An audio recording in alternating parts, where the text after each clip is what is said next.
Is There More is the podcast where creators share how their darkest moments became the breakthroughs that changed everything. We're building a space for raw stories, deep connection, and real hope for everyone who's still writing their story. Brought to you by Dialogue Life Skills, the world's scalable solution to the teen and young adult mental health crisis. I'm your host, Megan A. Tully, and I'm listening.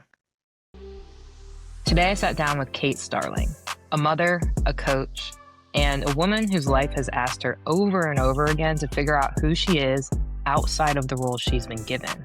Growing up, Cait learned how to take care of everyone else early. Then she got married, had kids, survived infidelity, and hit a rock bottom. I won't spill all the beans, I'm gonna let Cait tell you herself. But what I loved about this conversation is that Cait does not talk about her journey from a place of bitterness or disconnection. She tells it from a place of deep reflection. We talk about emotional disconnection in relationships, people-pleasing, faith, divorce, dating after marriage, learning boundaries, and how conflict, when handled with care, can actually create deeper intimacy. This episode is what happens when the caretaker finally asks, who am I, what do I want, and what kind of love am I actually available for now? Welcome, Cait Starling. So I am 34 years old right now. I think what I am most proud of accomplishing is just raising my kids. My daughter is 13, my son is 10. So as they're babies, it's super easy, but then they get older and you start seeing them become their own humans. And I'm just really proud of myself for the work that I've done on me to be able to have the kind of relationship that I have with my kids and to be able to work through things with them because it's completely different than the way I was raised. You're most proud of raising your kids, and specifically because of the work you've done on yourself. And you have a great relationship with your kids, and you feel like that's an accomplishment because you didn't have the best relationship with your parents growing up. Did I get that? Yeah. Yeah, that's right. Is They're there just more to really that? I mean, really, there just wasn't a whole lot of, emotional connection growing up with them, and it is kind of what put me in a position to have to do so much work to learn what true intimacy with another human being was, what vulnerability was, and how to connect with other humans. Right. And so that part of my story is just really important. And to be able to see that in my own connection with my kids is huge for me. That's why it's such a big deal. I love that. So tell me about growing up. Tell me about your childhood. What was your relationship with your parents like, for example? Yeah, so there was, these different phases in my childhood. Um, I just remember up till I was probably 8 or 9, things being really kind of nice, peaceful. I was the kid out in the backyard playing imaginary whatever, I Me was a too. wizard, I was I was whatever. Yeah. I enjoyed that peaceful kind of era of my childhood, but then throughout that time, my mom was also very sick. She would be in the hospital in and out, quite frequently, so I don't think I noticed it as much until I hit, the 10, 11-year-old age, and especially when I became a teenager, I really started noticing how that had affected me. What was She she kind of sick with? she had a lot of, gastrointestinal issues. Or like, Her last surgery, literally her stomach was removed, so she had, a lot of hernia repairs, a lot of big surgeries that, were just a big deal, and then she was just kind of frequently sick, with not great things, that kept her in the uh, hospital where we, as kids, saw her in dire situations that were wow. not the greatest for a kid to experience. Yeah, no kidding. So, with that, it impacted my relationship with my dad for sure. I remember a time where we would, play tickle fight on the trampoline, do things with normal things with your dad, like going on bike rides, and, then there was that shift where he was at the hospital with her a lot, and then, there was a point that came where he lost his job and was just out making money however he could, working really long hours. He's a mechanic, so he went back to a kind of a low-paying job, where he had previously worked that had sustained our family for a long time, and I come from a family of 5 kids, so, Oh, a wow. big family that requires a lot of sustaining, it's costly to raise kids. Yep. Um So the relationship with him really shifted where he was just kind of tired and burnt out and couldn't really be there for us. But more than that, he also was raised in a way that prevented him from really being able to have close emotional connection. S Did you know that at the time, or was that something you discovered later? That's something I discovered later. He didn't really know how to experience his emotions, and he didn't know how to express anything to us, but, like, "I love you." He's always been great at saying, "I love you," and that's always been important to him, but he didn't really let us know why that was important until we were much older, and it was like, Mm, "Oh, this it makes sense because he also did not have that close connection, so without the support and resources that, like, I have been able to find, like, he still kind of struggles with that emotional connection, and it's still rather difficult to try to connect with him on a deeper level." gotcha. Okay, so but as a kid, it was also difficult, so, go back there. Yeah. Yeah, as a kid, it was, it was just distance. You wouldn't really recognize as a kid that there was anything unusual about it because, as kids, we're just a product of our environment, and that was normal to me to, have my dad be, like, playful and helpful, and he's very acts of service. He would always do things for Yeah. us, but being able to have a deep conversation with him or, like, tell him what's wrong or what was happening, for us as we're growing into young adults, like, as a kid, that wasn't present. So how did that impact you? Did you find yourself kind of, and also where are your siblings at in comparison to you? In comparison to me, I have 1 older sister and 3 younger brothers. Oh, wow, okay. So did you find yourself kind of, like, stepping up as a leader in the house, or was that your older sister's job? Yeah, this it's, like, a curious thing because I wonder if that time where it was rather peaceful for me, if my sister was taking on that role, but as she got older and I got older, I took on the role of really taking care of the home and just being the caretaker to my brothers and, Mhm. taking up extra responsibility that most kids don't have to do. It's like doing the laundry or being home on the weekend to help clean the house. I was definitely the caretaker. Did you even realize that at the time, or was it just kind of like, "Okay, this I have to do this, so nobody else is gonna do it," kind of thing? I don't think I realized until I was probably a teen getting a little bit angsty, like, "What the heck? Why do I have to be home on the weekend? I wanna be with my friends." Uh-huh. Um, and I just took on the role and, it was kind of something I just felt like I had to be there, I had to do this, I knew I had to or I would get in trouble, so there was also a little bit of element of fear that kept me making sure I was staying in line and getting things done. This was from, like, I guess, middle school till high school, and then were you able to go did you go to college at all, or what did you do, like, after high school? So such a big question. So after high school, I graduated and immediately got married at 18. No college right away. That came a little bit later after I had my daughter. I decided that I wanted to start taking classes and figuring out what I wanted to do. Right. So I just took a lot of art classes essentially because I love art and that was a creative outlet, something to do for myself. Uh-huh. But I didn't kind of grasp that I needed to pick a path for myself until later on. Well, that makes sense because you went from being the caretaker in your family with your brothers and your mom even, and then you went to being a caretaker for your own kids right away. Did you have kids right after you got married, or I was 20 when I had my daughter, so pretty quickly. yeah. Yeah, and it was definitely a very natural role to step into. I knew how to take care of people. I knew how to take care of my kids. And so it felt really good to do that, but that inevitably wasn't what I wanted to do completely with my life. I Uh, had never really explored what I wanted to do or who I wanted to be. Interesting. At what point did you realize that? I I think I realized it in the marriage. Um, I really enjoyed being home with my kids, but when it came down to being a stay-at-home mom and not really having any outlet, I just felt really lonely. Um, the relationship with my kid's dad wasn't great.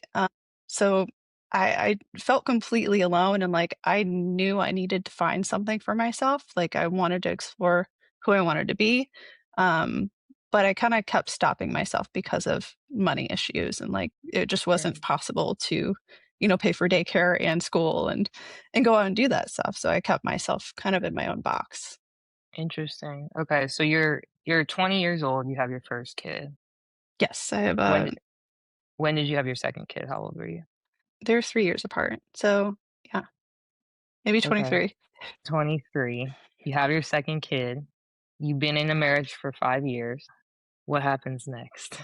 So at that point, when I had my, 2nd child, my son, we'd already been kinda separated, twice at that point.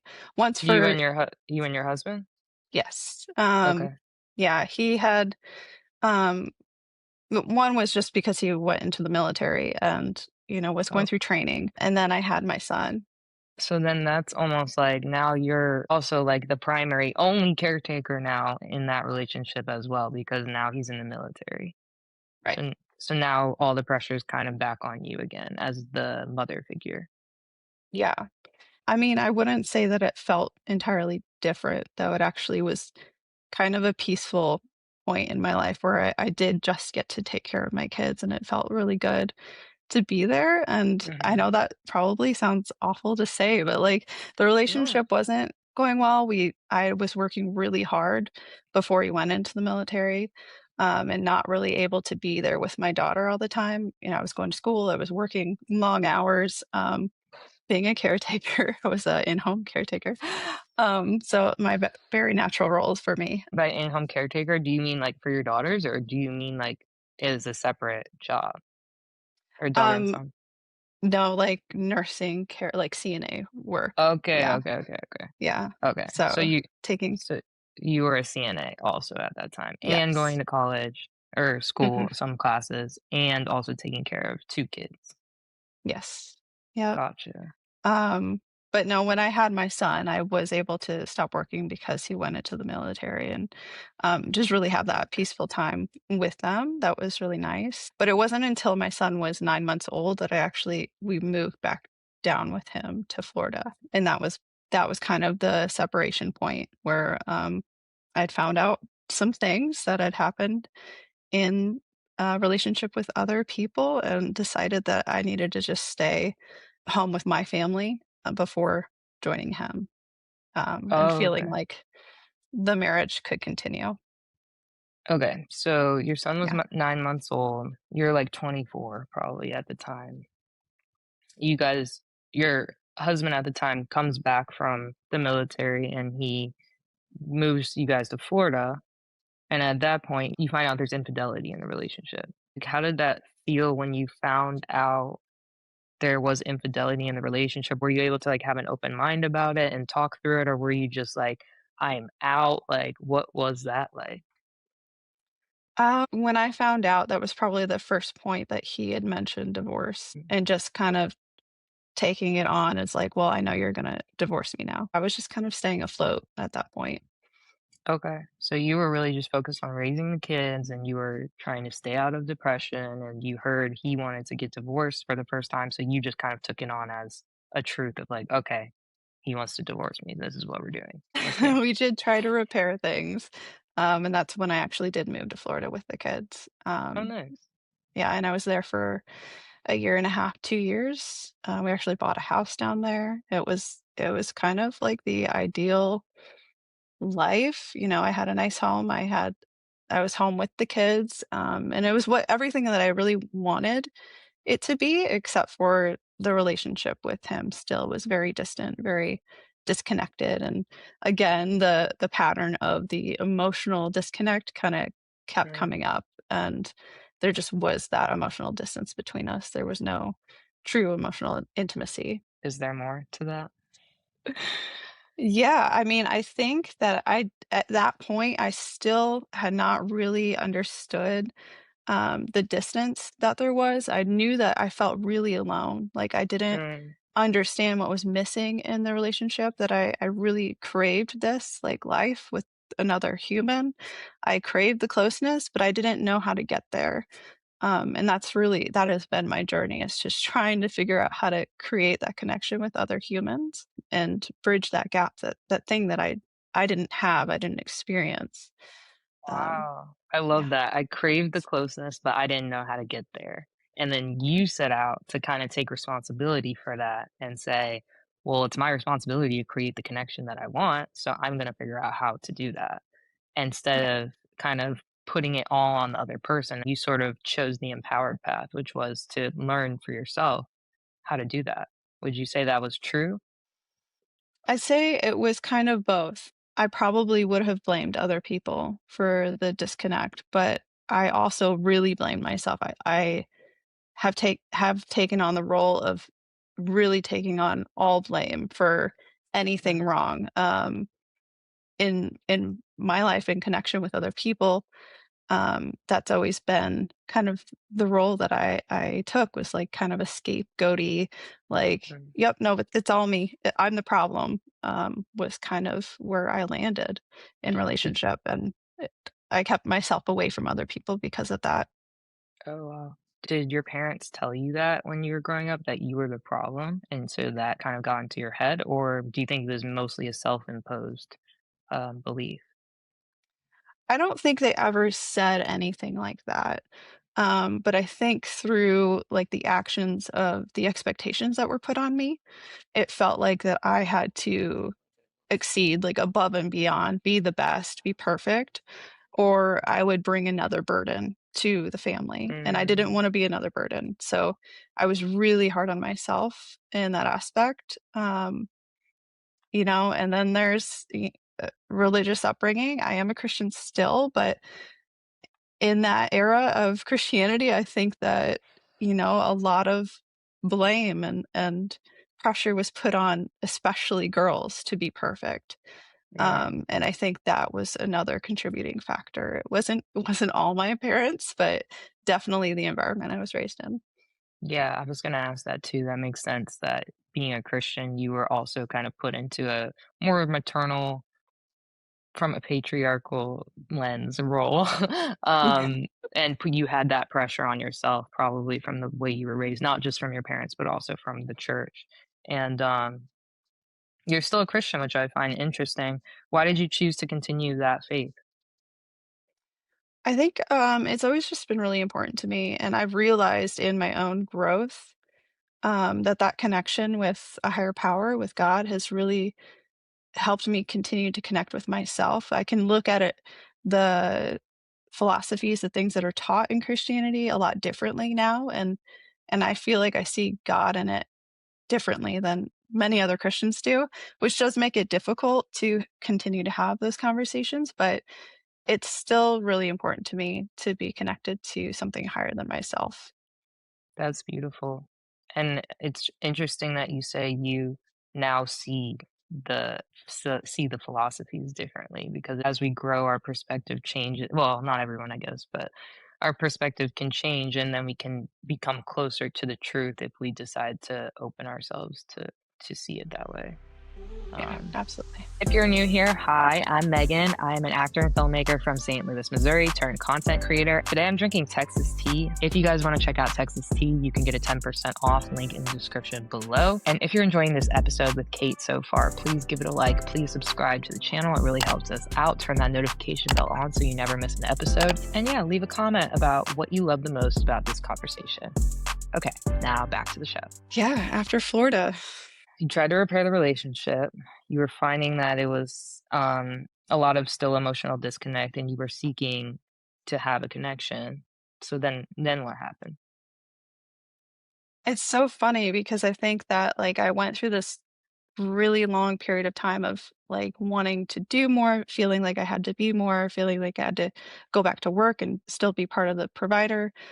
And then there was, like, this point in the relationship where things were starting to feel good. I wouldn't say that it was, like, the ideally, like, emotionally connected relationship, but it was starting to feel good, and I was coming to a place of peace of, like, yeah, this is my life. I get to be home with my kids, and I'm grateful for that.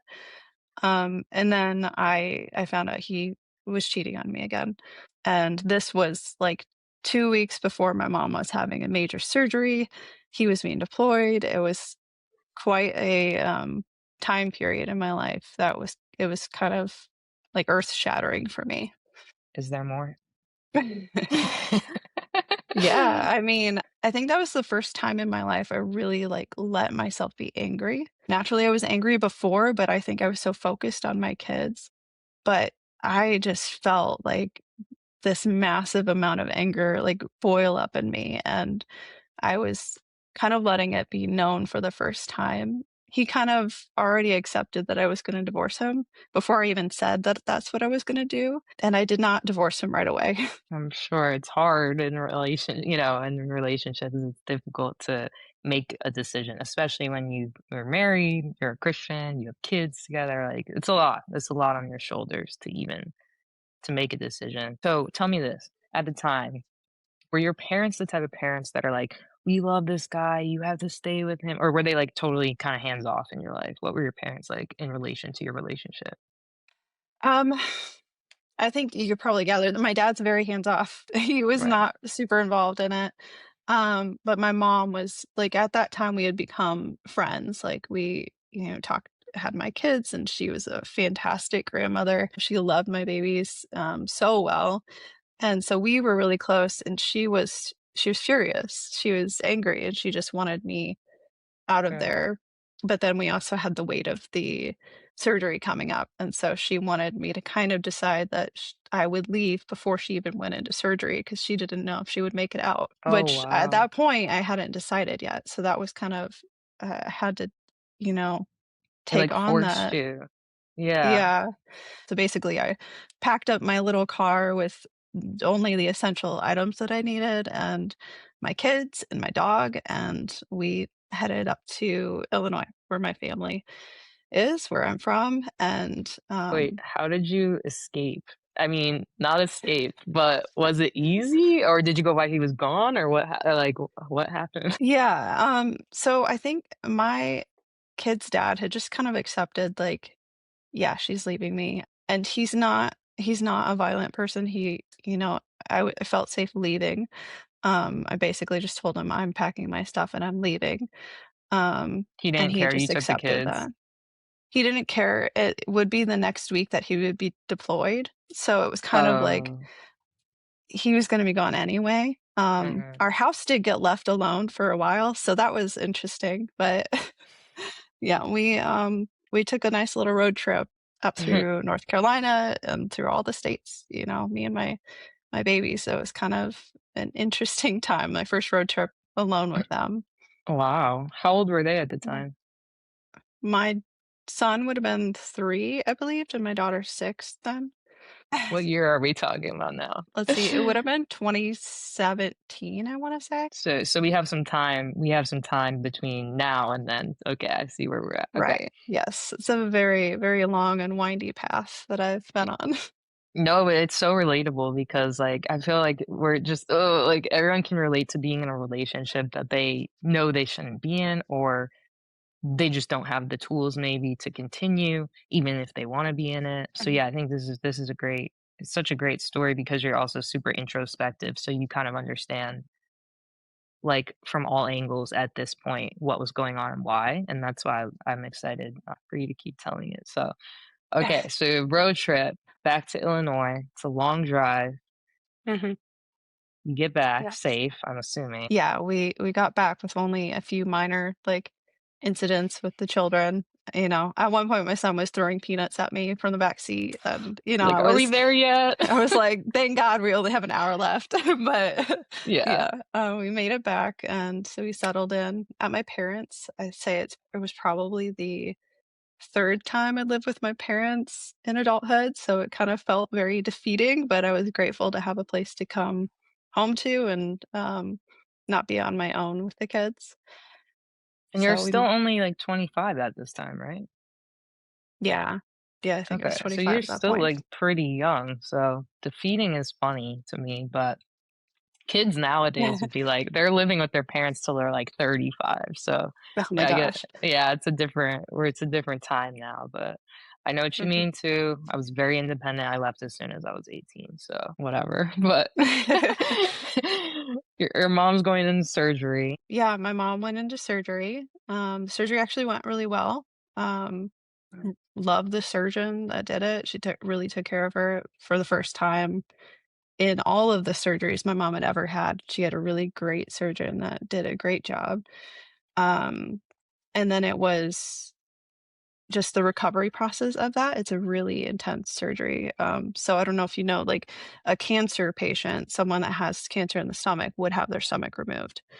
So Mm. she had the same surgery for a different reason. She'd actually had abdominal mesh in in her abdomen that had eroded into her stomach and was causing all of these stomach pains and problems for years that she never knew.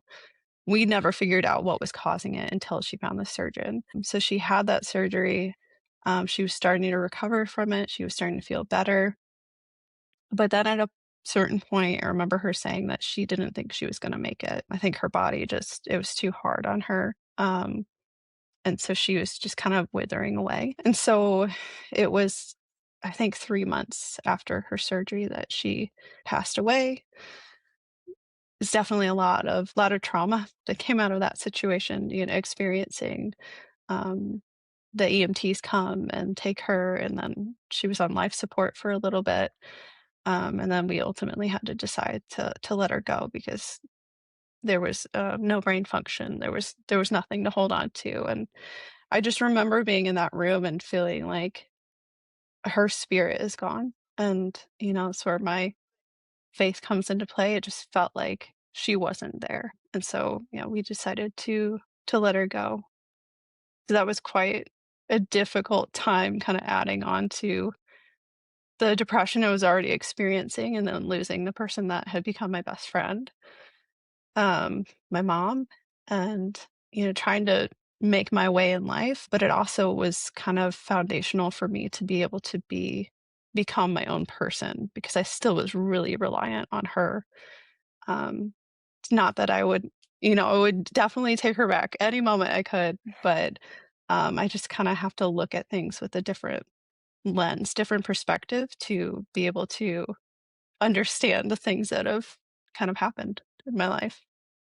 Is there more? Yeah, I mean, I think that I apply the lessons I learned through that to my relationships now, and that, like, that version of me, that younger version of me, wouldn't have understood that I can become my own person with other people in my life, even if they want to try to tell me what to do, even if they have a different idea of what's going on in my life.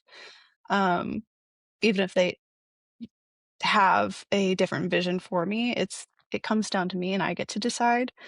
Um, that's really the area I ended up exploring because of that loss. It forced me to do that, but the version of me now understands that in relationships, you can have connection and hold boundaries and become your own person, and the people that are meant for your life will stay in your life. And I have no doubt that my mom would have stayed in my life. She would have come to understand that like we have appropriate boundaries now, and I'm still going to do what I want to do or need to do. But yeah, that younger version of me didn't understand that. Who Mm. was the first person that you were able to do that with? Ooh, that's a hard question. I think the first person I understood that with was my now best friend. So it was a very long journey together because I think I met her at 31. So literally only, been a few years of exploring what that relationship looks like and being able to stay connected with someone even when you disagree. Um, because I can bring things to her and not be told what to do, or I can not bring things to her and just tell her about it after. And it's like, okay, cool. Like, that's what you decided. That's cool. Yeah, that's a great relationship to find. In going through the sort of rock bottom situation, You were still connected with your then husband. You still hadn't divorced him, right? So what happened with that? Right. So I stayed with my dad, um, in my parents' home for another almost year until he was like, "All right, it's time for you guys to get your own place." And, Mm, I'm grateful that he did that because I probably would have stayed and continued taking care of his home and doing, you know, it was I thought it yeah. was a great setup at the time. I didn't mind it, I was cooking and cleaning and taking care of the home, the thing that I was used to, but I'd never experienced living on my own and actually being on my own. And I think that stepping stone was really important for me to learn how to do everything on my own. And so I was obviously separated from the kid's dad at that time. I went to work at a daycare, had the kids with me most of the time. And, we were home and I was just really raising the kids and focusing on them and doing a little bit of personal development here and there. Like that's when I started doing a lot of reading and exploring who I was, who I wanted to become. I just still didn't have a super clear path or vision for what that was. I was still very focused on the kids though. Mhm. You're probably like 26, I'm guessing at this time. Yeah, 2018. And your dad basically kicks you out of the house and is like, "Good luck." gently. Right, gentle little nudge. Did you guys ever talk about that? Or were you just like, what was the feelings around that? I think I was a little bit resentful because that's for like the people pleasing, like, I did all this for you. Like I've taken care of your home. I've cooked for you. I don't understand why you wouldn't want me in your home. Mm, Um, and like he was alone at that point. All of my other siblings had moved on. So it was a little bit resentful, but then and pretty scared too, honestly, like because I still was very low income, didn't really have the resources to get a good space for living, but fortunately found a good apartment that felt very safe and was able to move out on my own and kind of spread my wings a little bit for the first time. But yeah, it was scary. I remember one of my first like weeks at home, I had my dog just come into bed with me and cuddle with me because I was like, I have not been in a home by myself. I'm just me by myself with my babies. So it was a very interesting experience for me. people can, sometimes, like, block their blessings when something comes to them, and they can just say no, but it was the thing that they needed, so it's really Yeah. courageous that you were able to be like, "This sucks right now, but let me do it," and you did it. So now you're 26, 27. You got your own apartment, you have your kids, you have a dog, that's great, you have a protective, what kind of dog is it? Yeah, protective. She's a golden retriever, and she Oh, she's does not friendly. protect anything. Yeah. She greets everyone with a, hello, wants to be petted by Smile, yeah. everyone. You also didn't have a formal, like, education or degree at this time too, right? So you're working at a daycare, which this was Yeah. still pre-COVID, so, Yeah. I guess things were a little bit more better at that time, and, and you were able to do it. So then what? Were you able to, like, what happened after that?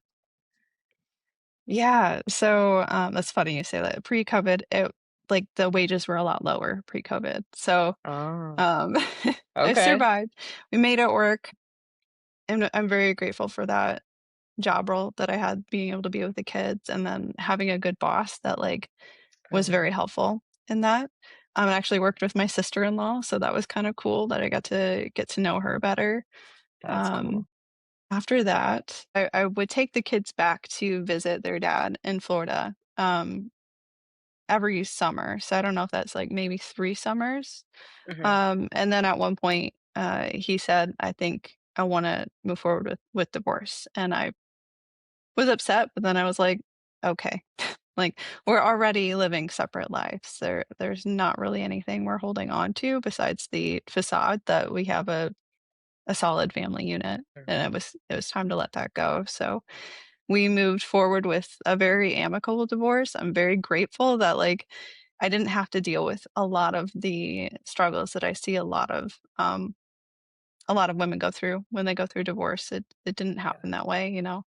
We sold the home. We just went on with our own lives essentially, and started co-parenting at that time.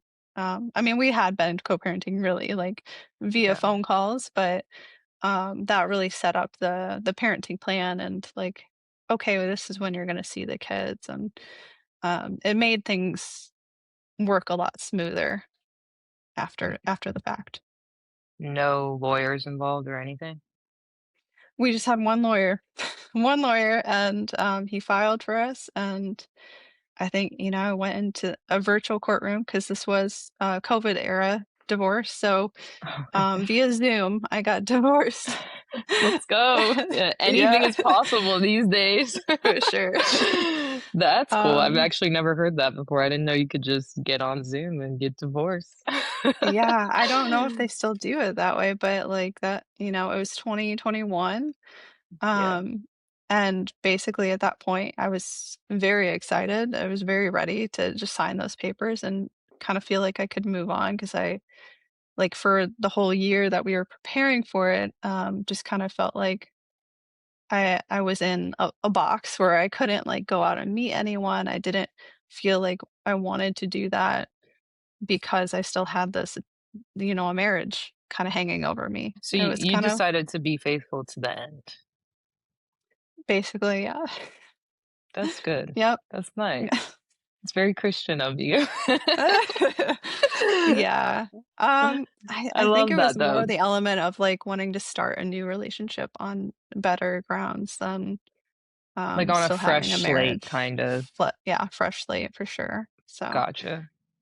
It's yeah. smart. It's honestly super smart. And I feel like things can get messy when you try to do too much at one time. So that's great Yeah. advice. Yeah, I didn't have to even question if I was gonna cause issues in the divorce, it just didn't happen, so, Yeah. yeah, things went through Nice. smoothly. There we Yeah. go. I love hearing about this because this is the happiest divorce story I've ever heard in my life. I mean, it was, you know, 5 years of separation. It was time. It was time to let True, go. true, true. Yeah. Yeah. Okay, so you let go. It's 2021. Zoom divorce. That's that. Now what happens with you? Immediately, I went on, like, Hinge or all the dating profiles and set myself up, and I kinda naively went back into the dating world to explore what that looked like, and I had no idea what is in store for, and that has been a huge piece of my own growth is exploring that area and meeting new people. Did you go right into, like, a new relationship, or did you really just, like, start just dating and that was that? No, I started dating, and I think immediately, like, in hindsight, I can see that I was still very much in kind of like a disorganized attachment style. Like, I wanted it, but I was scared of it. So Mm, when I would meet someone that did wanna pursue a relationship with me, I would immediately push them away. I would like, all of my fears would bubble over, and I'd just be like, "No, I'm too much for you," and I'd tell mm. them it was over. So, I went on many, many dates, the number I've lost count of. So, uh, Nice. it was really something that I kind of used to like, I didn't realize I was using it to explore who I was, but I in hindsight, I can see like, "Oh, well, this is how I connect with the person in this way, and this is how I talk to people, and this is how I show up confidently, and this is how I show up unafraid to be seen." And I kind of use that as a stepping stone to becoming a more vulnerable, confident version of myself and more aware for sure, like of the things that I was doing, my own patterns that I was holding on to. And I think I've come to a place where I'm much more secure in who I am and know that I don't need someone. I want someone that's a real partner and a real friend, and I don't accept, like, someone that manipulates the situation or, uses their tendencies against me because I have experienced that as well. This is reminding me of I did another podcast episode with a woman named Jenny Juther, and Okay. she was talking about kind of similar to what you just said. Like one of her pieces of advice for young people was like go on a bunch of dates because every person you encounter is like a mirror for yourself, and you can experience yourself differently in relation to each person.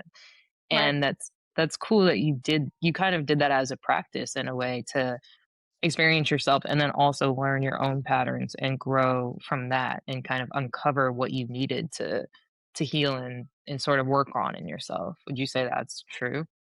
Oh, yeah, for sure. I think that the dating world, I wish would be more like there'd be more awareness around this. Like, it's not, we're not forcing relationships. We're exploring what it looks like to be in relationship with other people. And we can use that to grow ourselves, to check, like, are my boundaries off here? Like, am I giving too much? Am I abandoning myself to please this person? And for me, that was massive because I don't think I would have grown as much as I have without those experiences. So I definitely relate to like her philosophy. Go out, date people, but I wish we could bring some more awareness to it. Like that people would go into it knowing that they don't have to end up with that person they go on a date with, you know?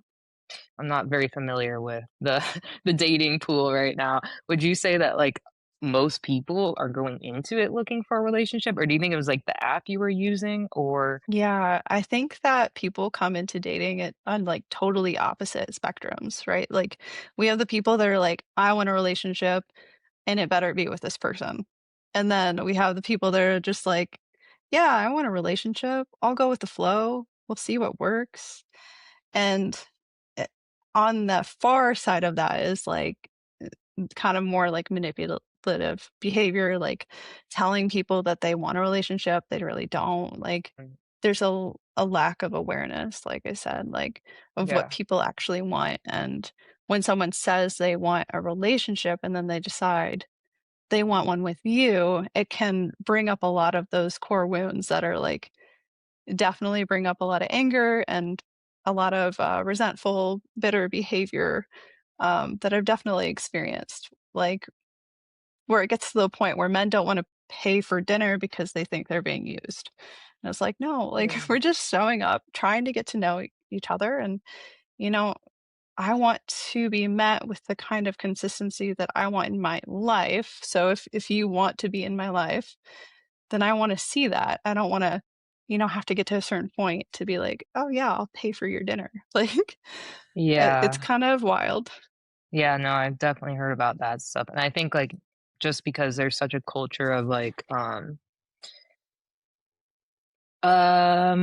young girls needing the highest earning men, kind of thing, and them only wanting those people, and then kind of all the men in the middle are sort of left out, it seems. Or there's like really high earning like women who can't get the men on their level because they're more masculine or just they're already well off, and so it doesn't mix or whatever. And I feel like there's like I just feel like Yeah. there's so many like uh problems sort of in the dating area, at Right. least from, I guess, what I do know. I feel like it's a lot of like nobody has answers exactly at the Yeah. moment, other than I feel like part of our generation's mission is to kind of like re-establish the expectations or like the norms around dating or relationships or what is acceptable, what's not, based on what two individuals want, not based on what society as a whole wants. If you had a relationship now, how would you do something differently than you did before, and what would it be? I did end up in a relationship. Okay. Um, and so as we talked about being in a mirror with another person, I really saw that reflection of kind of the younger version of who I was before I was aware. And it challenged me to like the farthest extent that it could, as far as like I used to be very defensive and I used to, you know, I needed to defend myself. I needed to protect myself. And I think that redefining the dating pool is like the feminine masculine energy that we're kind of missing. Like I don't know what happened in our generation, but I feel like the men have decided that they wanna be treated well, and they deserve to be treated well, but at the expense of deciding that, women don't deserve their door to be opened for them, or they shouldn't provide, financially in any way. I think, like, redefining those specific roles, because I think a man is supposed to be a protector. I think that's just nature within them, and a woman is supposed to be a caretaker. Like, we protect in our own way, we care for someone in our own way, but we've decided that there's, like, no real spectrum of, like, this is how you show up for a man, this is how you show up for a woman, and if we could get those back in alignment, I think the connection could happen a lot easier. Um, Yeah. Becoming a coach myself, like, I've been able to have a lot of deep conversations with men as I've gone on dates that tend to end up in, like, me just having deep conversation about their childhood trauma and, like, what they went through and what they've experienced, and to a point, it becomes like a protective strategy for me when I realize I don't wanna kinda move forward with someone, but I can still show up and be there with them. Mhm. Um, and I just think that if we could just maybe show up more human for each other, that things could improve instead of determining what had to happen. Um, but I don't know the real fix to that. That's a lot of people to influence to kinda work through those struggles with. Yeah, but I like what you're saying, like, almost like redefining the masculine and feminine roles, or defining them further because men have sort of lost their um, masculinity, for lack of a better way to say it. And then also, kind of like what you're saying is like show up authentically, because Yeah. even though you may feel like it's a protective strategy for you to go into the counselor sort of mode with these men, that may be exactly what they need. Right then, they may actually need somebody to reflect that to them, or whatever. And if that's just naturally who you are, maybe that's the Mm, moment that's supposed to be taking place. Instead of yeah. you pretending you like them to get a free dinner, or pretending you're not into them when you are, or whatever, you know? Right. It's interesting, something to think about. So what happened with Yeah, that for sure. relationship that was very reflective to you? So I decided to end the relationship. It was, I say almost a year, but it was like 8, 9 months long. There was just it was a lot of handling situations with someone who believed that they had overcome their people-pleasing tendencies, and then, receiving that resentment and receiving bitterness and having kind of demands put on me, that I knew that as a single mom, I can't meet you there, so I don't see a way forward, and so you know, to the best of my ability, moved through that, tried to have the conversations. It was one of the first connections that I had that I felt like I was really opening up, being very vulnerable, allowing myself to be seen, and it wasn't always received well, which is really hard when, like, you're already so protective over those vulnerable pieces, and then you are like, "Hey, this happened," and it's received in a way that comes back at you negatively. Uh, Mm, I kinda had to really, like, fight to continue to decide to be vulnerable in relationship with people, and in the end, I just decided it wasn't the best for me, it wasn't the best for my kids, and we needed to part ways. hmm.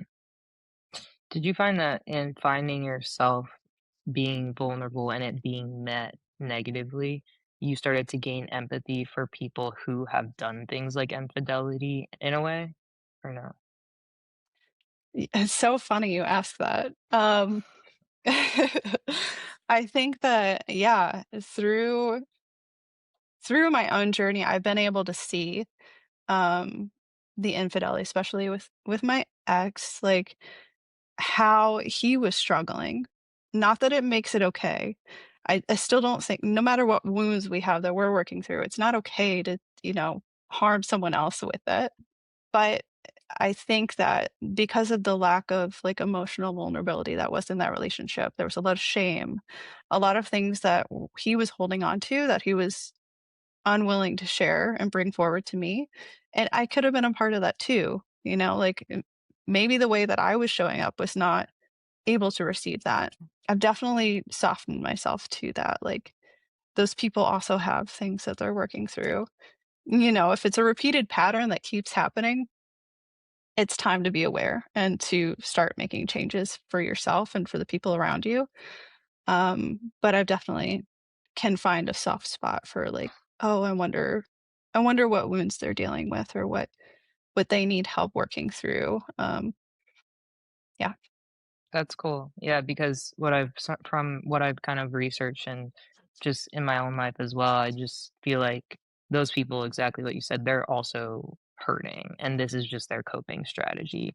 And so, if as a society we just put a lot of shame on it and just say, "Oh my God, you're a horrible person," like as a judgment call, right? Then it's like, okay, that doesn't also give them the opportunity to heal and change. So it's like, whew, I think that's one of the things we can also improve on is, like, it's very difficult to be in that type of situation, honestly, on either end, but it's like, all conflict is an opportunity for growth. So there's no ability to grow without conflict, and if that's one of the main conflicts we really do have in our society and relationships, then it's like, okay, well, how do we work through it? And I don't have the answer to it, but I find that it's something to think about. yeah. For sure. Okay, so you ended the relationship. At what point did you become the Kate that you are today with your practice for women and aligned intensive course that you have? Yeah. When did that come about? So that came about. I did finish my degree. I got a graphic design and media arts degree. Nice. And so from that point, I started working for a friend that's a coach. And coaching had always been something that was really interesting to me. I've always, like I said, I started reading all these personal development books, all these psychology books, really trying to grow myself. So it kind of felt like this really cool place to be able to step into and start working in. So I got to see the back end. I got to, I built like landing pages and as funnels and email campaigns, and I was very involved in the community. And when that role ended, I kind of was like, what's next? What do I do? Like, do I keep designing? And it just felt like something was kind of ripped out of me. Like to not have this community, to not be in the coaching space felt very unnatural. And so I decided to get certified myself, become a coach, and then started developing kind of the framework that I wanted to work with and how I wanted to help people. And in my experience in relationships, I kind of just naturally have been pulled towards relationship dynamics, connection within yourselves, how that relates to connecting to other people. And that's the path forward for me is helping people find themselves so that they can love other people better. So when we love ourselves, we can love other people better, and that's really my whole philosophy. Right now I'm developing a new program, and like I'm hoping to launch that within the next few months and see the change that that can make for people and really finding themselves and really learning to love themselves well, love other people well. I love that. That's so cool. Do you find that you help a lot of women who are in relationships or more the women who are looking for a relationship or just got out of one? So I am naturally kind of in the single moms circle. So I end up helping a lot of women that are just struggling with either going through divorce, kind of figuring out who they are again after that. And then I have other women that, my best friend is a single woman, divorced, and like she's really figured herself out too. So like naturally we have a lot of conversations that are really in depth about who we are, who we're becoming. And I see all sorts of women, but mostly it's like coming to this crisis point of like, who am I? And what will my life look like moving forward? Wow. And you're the best person to do that because you've been through it. So that makes perfect sense. Yeah. Yeah. I don't know if, the best person there are so many qualified coaches, but my journey definitely has taught me a lot about coming to know myself, to be get like, finding yourself again, and then how to be in relationship with other people, so it's definitely the journey that I've taken. I love that. You said that finding your best friend, who is your best friend now, right, was one of the most important relationships because it was maybe like the first healthier relationship you've been in? Yeah, definitely healthy relationship. We had a falling out for, like, a few months, which is so funny because we had a little bit of a tiff, something that I said, I hurt her feelings, and it was, like, the first relationship that called me to sit down and talk about it and, Right. like, work through it, and then we just became closer through it, which is amazing because, all the years I spent running away from conflict, I didn't realize that moving through the conflict with someone and having those conversations that are really hard and really scary actually build a stronger connection. So yeah, that relationship has been really, really good for me and really hopefully good for her too. It sounds like it. That's so beautiful. Okay, so last question.